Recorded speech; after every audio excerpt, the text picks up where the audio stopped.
Hi hello నమస్తే welcome to Magna TV. నేను మీ anchor శ్రీయాను. ప్రస్తుతం మనతో పాటు ఉన్నారు ప్రముఖ ఆస్ట్రాలజర్, ఆధ్యాత్మికవేత్త, doctor and professor Mullapudi Satyanarayana Murthy garu ఉన్నారు. మరి గురుగారితో మాట్లాడి మరిన్ని విషయాలు తెలుసుకుందాం. సార్ నమస్తే. నమస్కారం మా శ్రీయాను.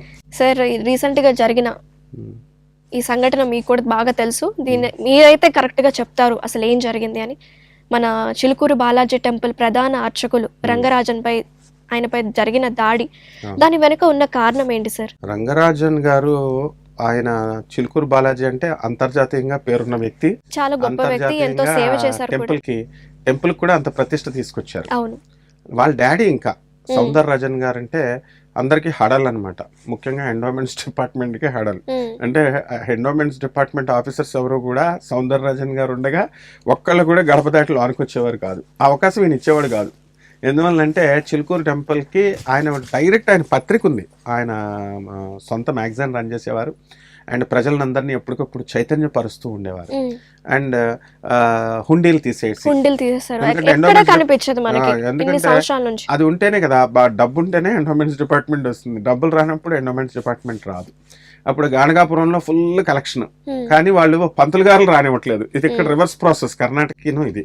ఎండోమెంట్స్ డిపార్ట్మెంట్ పాపం ఇది విగ్రహాలు ఉన్నాయి కాబట్టి మీరు రండి, మీరు గుడిని హ్యాండ్ ఓవర్ చేయండి అని ఎండోమెంట్స్ రోహిణి సింధూరి గారు కమిషనర్, ఐఏఎస్ కమిషనర్గా ఉన్నప్పుడు కర్ణాటక, అప్పటి నుంచి ఇంకా అలా జరుగుతూనే ఉంది. ఈ పంతులు గారులంతా ఏం చేస్తారంటే ఒక గ్రూప్ కింద వచ్చి కర్ణాటకలో పాపం వాళ్ళని చేయనివ్వరు. అందులో ఉన్న విగ్రహాలు మనమేమో భక్తిగా లక్షల మంది జ్యోతిష్కులు, ఆధ్యాత్మికవేత్తలు రెచ్చగొడతారు. రేపే పౌర్ణమి కదా, వెళ్ళండి పౌర్ణమి రోజున దత్తాత్రేయుడు మీకు ప్యాకేజీలు ఇస్తాడని వీళ్ళు రెచ్చిపోయి వెళ్ళిపోతారు కదా. వెళ్ళినప్పుడు అక్కడ గానగాపురంలో పాదుకా దర్శనం అని ఉంటుంది నిర్గుణ మఠంలో. ఆ పాదుకా దర్శనమే అవ్వదు. అక్కడ వాళ్ళు ఏం చేస్తారు, దేవస్థానం వాళ్ళు ఆ స్వామివారి విగ్రహాలు బయట పెడతారు. గానగాపురం ప్రిన్సిపల్ ఏంటి, నిర్గుణ పాదుకలు యొక్క దర్శనం లేనిదే టోటల్ గానగాపురం యాత్ర వేస్ట్. ఏ గురు క్షేత్రమైనా నిర్గుణ పాదుకలను ఉండాలి. మరి ఇక్కడ వాళ్ళు తీసుకొచ్చి విగ్రహాలని ఎండోమెంట్స్ అడుగుతున్నారని మొత్తం విగ్రహాలే పెట్టకుండా ఓన్లీ తలకాయలు, బ్రహ్మ ఒక తలకాయ, విష్ణు ఒక తలకాయ, శివుడు ఒక తలకాయ పెట్టి అక్కడ వాటికి ఏ రోజుకి ఆ రోజు తీసేస్తారు, డెకరేషన్ చేస్తారు, బొట్లు పెడతారని మళ్ళీ పెడతారు.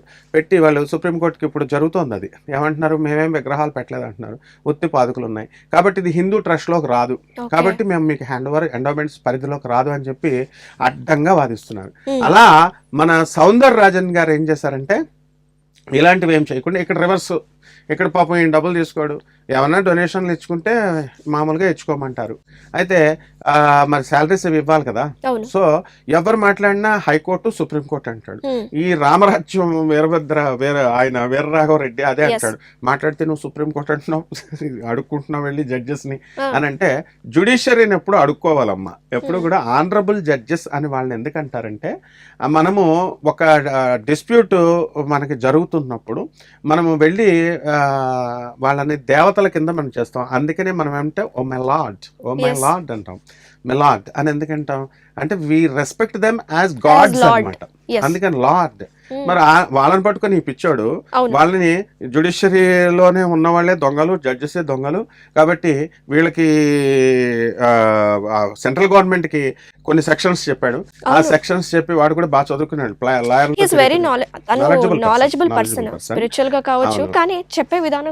జీనియస్ లాగా అయిపోయాడు. అంటే మైట్ బి డిస్టర్బ్డ్ కొన్ని సర్కమ్స్టాన్సెస్ లో చూసి ఎవరైనా అలాగే అవుతారు. అయితే అతను ఆ సెక్షన్స్ చెప్తూ central government has the regulatory power to monitor such things, judges మీద యాక్షన్ తీసుకోవడానికి ఉంది. Why the central government and the union government is not initiating that act అని అడుగుతున్నాడు వాడు.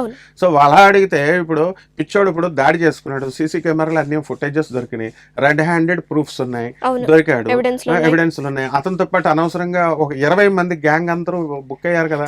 రావడం కూడా ఒక పద్ధతిగా, ఒక లైన్ డిసిప్లిన్ వచ్చారు. ఇప్పుడు ఇంతకు ముందు కూడా చాగంటి కోటేశ్వరరావు గారి మీద యాదవుల సంఘం ఆయన ఏదో స్టేట్మెంట్ ఇచ్చారని 20 మంది గ్రూపులు వెళ్ళారు వాళ్ళ ఇంటికి. అలాగే గరికపాటి గారి మీద కూడా 20 మంది విశ్వబ్రాహ్మణులంతా కూడా వెళ్ళారు. వీళ్ళు పాపం పద్ధతులు అడిగారు, వాళ్ళు పద్ధతులు అడిగారు. ఇక్కడ గరికపాటి గారు వాళ్ళు కేసులు ఏం పెట్టలేదు, మామూలుగా ఒకళ్ళొకళ్ళు చేసుకున్నారు. ఇక్కడంతా కూడా కొంచెం వాళ్ళు ఏమడుగుతున్నారు, ఇక్ష్వాకు వంశానికి గోత్రాలు ఎన్ని ఉన్నాయి నీకు ఏమైనా తెలుసుకా పూర్తిగా, లీగల్ మంచి పాలసీ మ్యాటర్ అడుగుతున్నాడు బాగానే. భూమి మీద ఉన్నటువంటి వాళ్ళంతా కూడా ఇక్ష్వాకు వంశానికి వస్తారా రారా, ఇక్ష్వాకు వంశంలో ఉన్నటువంటి వైశ్య గోత్రాలు అన్నీ ఉంటాయా తెలుసా అని చెప్పి అడుగుతున్నాడు. అన్ని ఆర్గ్యుమెంటేషన్స్కి రావన్నమాట ఇవన్నీ కూడా. అందువల్లనే టాటాలజీ అంటారు. Tautology భగవద్గీతే tautology. అందువలన వీళ్ళు ఏమైనా మాస్టర్స్ డిగ్రీ తీసుకున్నాడా ఇతను కానీ, లేకపోతే రంగరాజన్ గారు కానీ. రంగరాజన్ గారు వాళ్ళ ఫాదర్ సౌందరరాజన్ గారు వాళ్ళు టెంపుల్లో నాకు 20 years నుంచి తెలుసు. ఆయన పాపం ఒక దళితుడిని భుజం మీద పెట్టుకొని, పరాశ్రీ స్వామీజీ అన్న ఆయన్ని భుజం మీద పెట్టుకొని, మామూలుగా మన టెంపుల్లో అస్పృశ్యత లేదు, అన్టచబిలిటీ లేదు అని చెప్పడం కోసం వేసుకుంటే, ఆ స్వామీజీ ఏమో వాళ్ళు మా గురువు గారిని పెట్టుకున్నారు పైన అని చెప్పి మా గురువు గారు గ్రేట్ అన్నట్టు వాళ్ళ బిల్డప్లు ఇస్తారు. This is India. ఇండియాలో ఇలాగే జరుగుతూ ఉంటుంది. కాదు, ఆయన ఒక రోల్ మోడల్ గా తయారు చేస్తారు టెంపుల్ ని. ఎలా అంటే ఇప్పుడు మనం తిరుపతి కానీ లేకపోతే ఏ టెంపుల్ అయినా తీసుకో, స్పెషల్ టికెట్లు, విఐపి దర్శనాలు. ఇప్పుడు ఈ మినిస్టర్సే విఐపీల దర్శనాలకు వెళ్తున్నారు, ఈ ఎమ్మెల్యేలే వెళ్తున్నారు. అండ్ డబ్బులు ఉన్నటువంటి వాళ్ళు ఈ సేవని, ఆర్జిత్ సేవని, ఆ సేవని వీళ్ళే తీసుకుని and unnecessarily they are inconvenience create చేస్తున్నారు మామూలు సాధారణ జనానికి. ఇదంతా కూడా తుడిచిపెట్టేస్తానని చెప్పి డాక్టర్ నందమూరి తారక రామారావు లాగా సంస్కరణలు తీసుకొస్తూ డాక్టర్ రంగరాజన్ గారు ఏం చేశారు, సౌందరరాజన్ గారు మొత్తం ఇవన్నీ అవసరం లేదు, కంప్లీట్ గా విఐపి అయినా సాధారణ మనిషి అయినా ఎవరైనా సరే ఒక లైన్ లో పెడతాను అని చెప్పేసి వాళ్ళు తీసుకొచ్చి సక్సెస్ఫుల్ అయ్యాడు. Role model in India, not only a role model, world లో ఉన్నటువంటి పోప్స్ కూడా ఈయన అబ్జర్వ్ చేసే విధంగా ఆయన అటెన్షన్ ని డ్రా చేసుకున్నాడు. Such a great person. అటు ఆటోమేటిక్ గా కొంచెం అహంకారం వస్తుంది, డెఫినెట్ గా కొంచెం ఈగో ఉంటుంది అంటున్నాడు బల్పీనికి అని అతను అంటున్నాడు. అంటే ఆ గర్వం గురించి కూడా ఎక్స్పీరియన్సెస్ చాలా మందికి ఉన్నాయి. నా కళ్ళ ముందే ఒకసారి ఒక ఆమె పాపం తెలియక కళ్ళు మూసుకొని నమస్కారం చేస్తాం కదా మనం, అప్పుడు ఆయన అంటాడు, పాయింట్అవుట్ చేస్తాడు రంగరాజన్, ఏమన్నాడు తెలుసా, తిరుపతిలో నువ్వు కళ్ళు మూసుకొని చేస్తావా, కళ్ళు తెరిచి చూస్తావు, ఇక్కడికి వచ్చినప్పుడు ఎందుకు చేస్తావు అంటాడు. పోనీ మంచి కోసం చెప్తున్నాడు అనుకుందాం. ఇంకొక ఆమె పాపం ముసలి ఆమె పడుకొని సాష్టాంగ నమస్కారం చేస్తుంటే భక్తి ఎక్కువైపోయి, తిరుపతిలో చేస్తావా నువ్వు, ఎందుకు చేస్తున్నావు అంటాడు. లేకపోతే ఎవరైనా వేద పండితులు వచ్చారనుకోండి, పాపం ఏదో ప్యాంటు షర్ట్ లో వచ్చారనుకోండి, who appointed you as Vedic scholar there అని అడుగుతాడు. ఇప్పుడు ఇలా కొంచెం ఆయన మంచి ఉద్దేశంతో అడిగినా కొంచెం అహంకారంగా ఉంటుంది. అందుకని వీళ్ళు కూడా మొన్న జరిగినటువంటి దాడిలో కూడా ఇట్ ఈస్ ఎ డిస్కషన్ అనమాట. పొలైట్ గా, ప్లెజెంట్ గా, స్లోగా జరగాల్సిన డిస్కషన్ హార్ష్ఫుల్ గా, ఎందువల్లంటే వాళ్ళు ఏదో కొంతసేపు ఎప్పటి నుంచో చేసుకుని ఉంటారు ఆ డిస్కషన్లు. It is a purely policy matter which a layman on the road doesn't know. అయితే వాళ్ళ కంప్లైంట్స్ చేసేటప్పుడు అట్లా అడగరు కదా. వాళ్ళ కంప్లైంట్ కూడా నేను చూశాను, ఎఫ్ఐఆర్ కూడా చూశాను నేను, వాళ్ళ సైట్ చేసినటువంటి సెక్షన్స్ అన్నీ కూడా. సో ఇవన్నీ ఇప్పుడు distortion of money, extortion of money, డబ్బుల కోసం అని చేశారని, ఇంకా అవన్నీ మామూలు ఫాల్స్ కేసెస్ పెట్టుకుంటారనుకో, పోలీస్ ఇన్వెస్టిగేషన్ ఉంటుంది. అయితే అతని గురించి తర్వాత వచ్చిన దాంట్లో ఏంటంటే అతను ఏకంగా పెద్ద సైన్యాన్ని రన్ చేస్తున్నాడంట. అవును, ఒక్కొక్కరికి 20,000 రూపాయలు జీతం ఇస్తారంట. అలాగే ఆయన 5,000 మందిని అపాయింట్ చేసుకుంటారంట. దీని వెనక నాకు ఒక సందేహం ఉంది సార్. 5,000 మందిని రిక్రూట్ చేసుకుంటున్నారు, నెలకి 20,000 అంటే దాదాపు ఎంత? 5,000 into 5,000 into 20,000. It leads to 10 crores. 10 crores అంత ఆదాయం ఎక్కడి నుంచి వచ్చిందంటారు ఆయనకి? ఇతర మతస్థులు ఎవరైనా పంపిస్తున్నారేమో, లేకపోతే వేరే వాళ్ళు ఉండొచ్చు చెప్పలేము. ఎందుకనంటే ఇప్పుడు బట్ ఆయన స్టిక్ అయ్యేటటువంటిది ఏంటంటే ఇప్పుడు ఆయన వాళ్ళు చెప్పే ఇలా స్లోగన్ ఇంక్విలాబ్ జిందాబాద్ అట్లా ఆ టైప్ లో ఇలా చేతులు వచ్చి ఇచ్చేస్తున్నారు. సో జిహాద్ టైప్ లో ఉన్నాయి వాళ్ళ బ్యాచ్ అంతా కూడా. సో కానీ మంచి వాళ్ళు అన్నట్టుగానే వాళ్ళు ఏమంటున్నాడు, ఒక అమ్మాయి వచ్చింది, ఆ అమ్మాయి ఏమంటుంది, ఇంట్లో మేము వస్తామో రామో అని ప్రాణాలకు తెగించి మేము వచ్చాము అని అంటారు. ఇవన్నీ బాగానే ఉన్నాయి, but there is a procedure everywhere. ఇప్పుడు ఒక జీవో పాస్ అవ్వాలంటే చీఫ్ మినిస్టర్కే, ఒక ప్రైమ్ మినిస్టర్కే లేదు ఇక్కడ సొంతంగా చేయడానికి. వాళ్ళు కౌన్సిల్ ఆఫ్ మినిస్టర్స్ ని పిలవాలా, కూర్చోవాలా, డిస్కషన్ చేయాలా, ప్రపోజల్ పెట్టాలా, మీటింగ్ పెట్టాలా, పెట్టిన తర్వాత అప్పుడు ఒక అగ్రిమెంట్కి వచ్చిన తర్వాత జీవో పాస్ చేస్తున్నారు. అలా కాకుండా నిరంకుశంగా వాళ్ళు ఎవరైతే పరిపాలన చేశారో అటువంటి వాళ్ళు మానిటర్గా ఏకపక్షంగా నిర్ణయాలు తీసుకొని కౌన్సిల్ ఆఫ్ మినిస్టర్స్ రెస్పెక్ట్ ఇవ్వనటువంటి చాలా మంది కుప్పకూలిపోయారు. Yes. సీఎంల పోస్టుల నుంచి ఊడి కింద పడిపోయారు. సో ఏకపక్ష నిర్ణయాలు పనిచేయవు. అందువల్ల ఏంటంటే ఇతను చేసింది ముమ్మాటికి తప్పు తప్పు తప్పు. అలా దాడి చేయకూడదు, ఇళ్ల మీదకి వెళ్ళకూడదు. ఇళ్ల మీదకి వెళ్ళి గరికపాటి గారు, చాగంటి గారు కూడా ఈ విషయాల్లో వాళ్ళు ఉదాసీనంగా ఉండడం కూడా తప్పు. They would have file the cases file చేయాలా. ఇప్పుడు వాళ్ళ మీద ఉల్టా ఎక్కడెక్కడో అక్కడక్కడ పెట్టడం వేరు. ఇంటి మీదకి దాడి చేసేటటువంటి సంస్కృతిని మనం పెంచకూడదు. ఇంకోటి మీరు కూడా గమనించి ఉంటే ఆయన ప్రయాగ్రాజ్ నుంచి వచ్చి ఉదయం పూట 7 గంటలు 8 గంటలు ఆయన హార్డ్లీ ఒక 3 గంటలు నిద్రపోయి ఉంటారేమో. ఒక సైడ్ ఫేస్ తను చెప్పినప్పుడు కూడా నేషనల్ మీడియాకి ఒక సైడ్ ఫేస్ అన్న స్వెల్లింగ్ ఉంది అండ్ 2 ఐస్ కూడా రెడ్నెస్ కనిపిస్తుంది. సో ఓవరాల్ గా ఏదో జరిగింది. కంప్లైంట్ లో ఉంది కదా, కంప్లైంట్ నేను చూసాను. మాట్లాడుతుంటే కొట్టారు, మా అబ్బాయి వచ్చాడు, మా అబ్బాయిని కూడా కొట్టారు. It is the case with the police station. తర్వాత వాళ్ళు ఇప్పుడు ఇలాంటి వాళ్ళంతా పెద్దవాళ్ళమ్మా, పోరాట పట్టుమన్న వ్యక్తి చాగంటి గారు, గరికపాటి గారు, అలాగే ఆ విశ్వబ్రాహ్మణ సంఘం, యాదవ సంఘాలు వాళ్ళు డీసెంట్ గా బిహేవ్ చేశారు కాబట్టి కేసులు పెట్టుకోవాలి. ఇక్కడ డీసెన్సీ పోయింది, లిమిట్స్ దాటింది, అగ్రెసివ్నెస్ దాటింది. శుక్రవారం నాడు జరిగినటువంటి ఫైట్ కి ఇప్పుడు వరకు కూడా కంప్లైంట్ పెట్టారంటే దేర్ ఇస్ ఫియర్, భయపడి ఉంటాడు. అలాగే కేటీఆర్ గారు వాళ్ళు వచ్చినప్పుడు మాకు కొంచెం ఇప్పుడు ధైర్యం వచ్చిందండి ఇది అని పాపం ఆయన అంటున్నాడు, జాలేసింది. ఇప్పుడు ఇక్కడ ఏంటంటే ఇలా దాడి చేయడము ప్రతి హిందువు మనము బహిష్కరించాలా, ఖండించాలా. అటువంటి వాళ్ళ ఇళ్ల మీదకి వచ్చేటటువంటి వాళ్ళని ఉక్కుపాతంతో తొక్కేయాలా, పోలీస్ కంప్లైంట్లు పెట్టాలా. వాళ్ళు ఏ సంఘాలైనా ఎవరైనా సరే ఇళ్లకు రావడం ఏమిటి? పాలసీ మ్యాటర్ని మనం పీఠాధిపతులు ఉంటారు, డిపార్ట్మెంట్ ఉంది, అన్ని ప్రవచనకారులు ఉన్నారు, పబ్లిక్ మీడియాలో ఉన్నాయి, మీడియా ఉంది ముఖ్యంగా. ఇప్పుడు అందరికి ఓపెన్ డిబేట్ పెట్టుకోవచ్చు. మీడియా ఇప్పుడు రెండు లేకపోతే మానవుడు బతకలేడమ్మా. ఒకటి మన కాన్స్టిట్యూషన్ లోనే ఉంది, రాజ్యాంగంలో ఏముంది, మనకు గవర్నమెంట్ ఒకటైతే, పార్లమెంట్ ఒకటైతే, రెండవది ప్రెస్, మూడవది కోర్టు. ఈ విధంగా 3 మనకు ఉన్నాయి. అలాగే ఇలాంటి ఇష్యూస్ వచ్చినప్పుడు మీడియా ఉంది, మీడియాలో ఓపెన్ డిబేట్ పెట్టి చేసుకోవచ్చు. రెండవది పోలీస్ ఇస్ ద హీరో. ఎప్పుడైనా సరే ఏ వ్యక్తులైనా సరే పోలీసే ఇదవుతుంది. ప్రైవేట్ ఆర్మీని అతను ఎలా తయారు చేస్తాడు? చేయకూడదు. ఒకవేళ తయారు చేసిన ఇళ్లకు ఎలా దాడి చేస్తున్నారు ఏ సంఘాల వాళ్ళైనా సరే. ఇప్పుడు మన రాధా మనోహర్ దాస్ హిందూ సంఘాలను కూడా, వీళ్ళు కూడా కొంతమంది హిందూ సంఘాల వాళ్ళు క్రిస్టియన్ ఇళ్లకి వెళ్తున్నారు. ఇది కూడా తప్పు. మనం హిందూ అయి ఉండి కూడా who gave us the right, హిందువులు అయి ఉండి ఇలా క్రిస్టియన్ ఇళ్ళకి వెళ్ళకూడదు. మనం దాడి చేయకూడదు. మామూలుగా కావాల్సి మీడియాలో మాట్లాడాలా, మీడియాలో ఓపెన్ డిబేట్ పెట్టుకోవాలా, ఇలా చేసుకోవాలా. లేకపోతే పోలీస్ ఉంది కదా, పోలీస్కి ఫైల్ చేసుకోవాలి. దాట్స్ వై ఎప్పుడైనా సరే జితేంద్ర సార్ డీజీపీ గారు నాకు ఇప్పటి నుంచి కాదు, ఎన్నో 20 సంవత్సరాల నుంచి నాకు తెలుసు. ఇప్పుడు ఉన్నటువంటి సుధీర్ బాబు గారు, మేమంతా కూడా క్లాస్మేట్స్ అనమాట. మా శ్రీనివాసరాజు అని మా క్లాస్మేట్ రైల్వే జిఎం, వీళ్ళంతా కూడా. సో టాప్ పోలీస్ ఆఫీసర్స్ ఉన్నారు కాబట్టి వాళ్ళు కూడా ఏం చెప్తారు పాపం, వాళ్ళు మీడియా అందరికీ కూడా చక్కగా మంచిగా చేసుకోండి, మంచిగా ప్రజలకు చెప్తారు.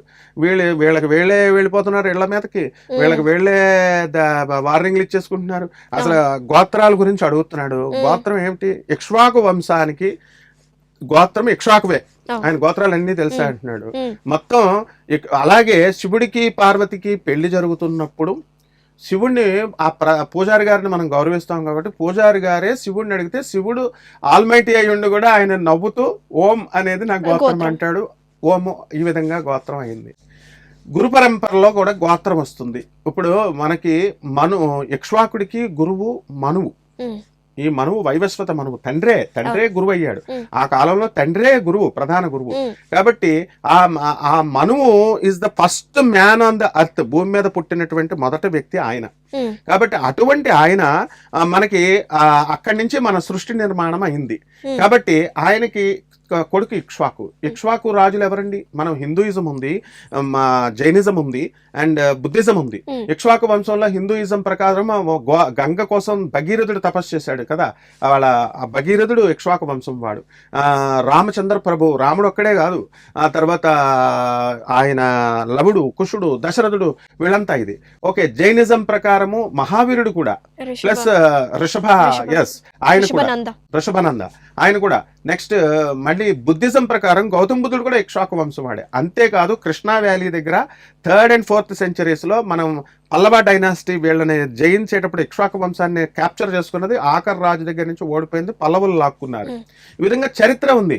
అలాగే గోత్రాల దగ్గరికి వచ్చేసరికి ప్రతి కులాల్లోనూ ప్రతి గోత్రం ఉంటుంది. ఇప్పుడు బ్రాహ్మణుల్లో మెయిన్ గా 8 గోత్రాలు ఉన్నాయి. 8 గోత్రాలు కాలక్రమేణా పెరిగినాయి. ఆ పెరిగిన తర్వాత యాజ్ ఆన్ దిస్ డే 49 గోత్రాస్ కంటే కూడా ఎక్కువైంది. వృక్షాలు ఉంటాయి. ఇప్పుడు సపోజ్ మార్కండే పద్మశాలి క్యాస్ట్ ఉంది. పద్మశాలి క్యాస్ట్ కి కామన్ గా మార్కండేయ మహర్షి గోత్రం అంటారు. ఆ మార్కండేయ గోత్రం ఒకటే అవదు, భావన ఋషి విడివిడిగా గోత్రాలు ఉంటాయి. అలాగే కాపులను తీసుకోండి. కాపులను తీసుకున్నప్పుడు పైడిపాల గోత్రము అని అంటారు. పైడిపాల గోత్రం అనేది అదొక రకం అంతే. అలా ఇదే పైడిపాల గోత్రం అన్నిట్లోనూ వస్తుంది. అదే మార్కండేయ గోత్రం దేవాంగుల్లో కూడా వస్తుంది. అలా ప్రతి గోత్రము, ఇప్పుడు వశిష్ఠ గోత్రం ఉంది, భారద్వాజ గోత్రం ఉంది. ఇవన్నీ కూడా బ్రాహ్మిన్స్ లో ఉన్నటువంటి గోత్రాలే మళ్ళీ క్షత్రియుల్లో కూడా ఉన్నాయి. సో అతను ఏమడుగుతున్నాడో అతనికే క్లారిటీ లేదు. వైశ్య క్షాత్రంలో ఉన్నటువంటి గోత్రాలన్నీ నీకు తెలుసా అంటున్నాడు. భద్రాద్రిలో దేవస్థానంలోనే రాముల వారి గోత్రం డిసైడ్ చేయట్లేదు. సీతాదేవికి సౌభాగ్య గోత్రం అని చెప్తున్నారు, అతిథి గోత్రం అని చెప్పి శ్రీరామచంద్ర ప్రభువు చెప్తున్నారు. మనమేమో కళ్యాణం చేసేటప్పుడు మహాసంకల్పంలో వశిష్ఠ గోత్రం అని చెప్తాం. మనం అతుల సుతల అతుల లోకం వితుల లోకం అని చెప్పి కళ్యాణం చేస్తున్నప్పుడు భద్రాద్రిలో వాళ్ళకి కావాలని వీళ్ళకి వాళ్ళే అసలు దేవుడు గోత్రం ఉంటుందా ఫస్ట్ పాయింట్. అప్పుడు గాడ్ డెఫినేషన్ ఏంటి? All pervading, omnipresent, omniscient, present, omnipotent and all powerful. ఇది దేవుడు. మీరు రాముడిని మనిషిగా తీసుకొచ్చేసి చూపించి రాములు వారిని ఏమన్నా అంటే గోత్రాలు అని, రాముడికి గోత్రం ఏమిటి అసలు? సో భద్రాద్రి దేవస్థానమే ఇక్కడ పప్పులో కాలేస్తుంది. అదే తెగట్లేదు. ఇంక రంగరాజన్ గారు ఏం చేస్తారు, వీళ్ళు ఏం చేస్తారు? ఇవన్నీ ఏంటంటే మనం చాలా బాధాకరమైనటువంటిది. మిగతా మతాల వాళ్ళకి అవకాశం ఇచ్చినటువంటి వాళ్ళం అయ్యాం. ఇప్పుడు అతను మళ్ళీ చాలా మంది ధర్మంపై దాడి. ఇప్పుడు శ్రీకృష్ణుడి కాలంలో ఏం జరిగిందంటే క్లియర్ గా చెప్పబడింది. అధర్మం వైపేమో కౌరవులు ఉన్నారు, ధర్మం వైపు పాండవులు ఉన్నారు. ధర్మం వైపు పోరాడితే శ్రీకృష్ణుడి మీద అనవసరమైన నిందలేశారు. అందుకని ఆయన ఏం చేశాడు, నేను నెక్స్ట్ కలియుగంలో జరిగే యుద్ధాల్లో నేను ఇంటర్ఫియర్ కాను అన్నాడు. ఇప్పుడు ధర్మం మీద ధర్మం యుద్ధం అని వాళ్ళు పెడుతున్నారు. ఇప్పుడు ధర్మంపై దాడి అని, ఈయనేమో రామరాజ్యం ధర్మం అని, ఈయనేమో నేను పంతులు గారి ధర్మం అని, ఈయన ధర్మం యుద్ధం చేసుకుంటారు. కలియుగాంతానికి వీరబ్రహ్మేంద్ర స్వాముల వారు చెప్పారు, అధర్మం కొట్టుకుని వీళ్ళల్లో వీళ్ళే చచ్చిపోయి మొత్తం ఏం ఉండదన్నమాట. సో ఇదంతటికి కారణము ఇగ్నోరెన్స్. ఇది పోలీస్ కేసులు, లీగల్ యాక్షన్స్ ఇవన్నీ డ్యూ కోర్సులో వెళ్తాయి. అవన్నీ ఒక చట్టం తన పని తాను చేసుకెళ్ళిపోద్దనే కామన్ డైలాగ్ ప్రకారం వెళ్ళిపోతూ ఉంటాయి. అండ్ ఎంత ఇప్పుడు ఆయన జడ్జెస్ నే తిట్టాడు కాబట్టి బెయిల్ కొంచెం డిలే కావచ్చు. ఎందుకంటే జడ్జెస్ ఒకటి ప్రొఫెసర్లు మేము ఒకటి ఎవరికి వాళ్ళు. సో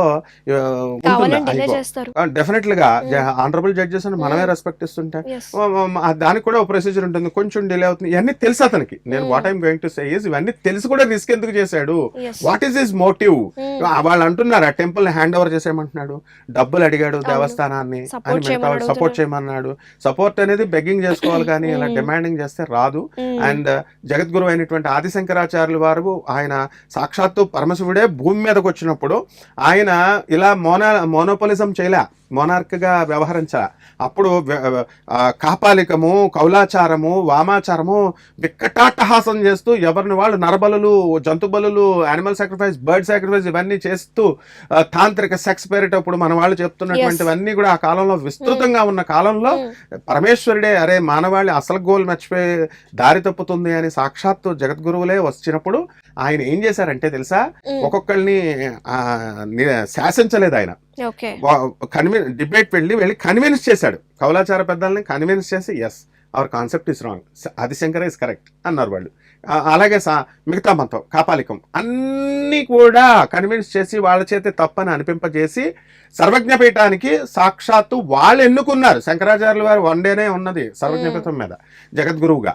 కాబట్టి అట్లా ఉండాలి పద్ధతి. కాబట్టి మనకి ఇటువంటి ఘటనలు ఇంకా జరగకూడదు.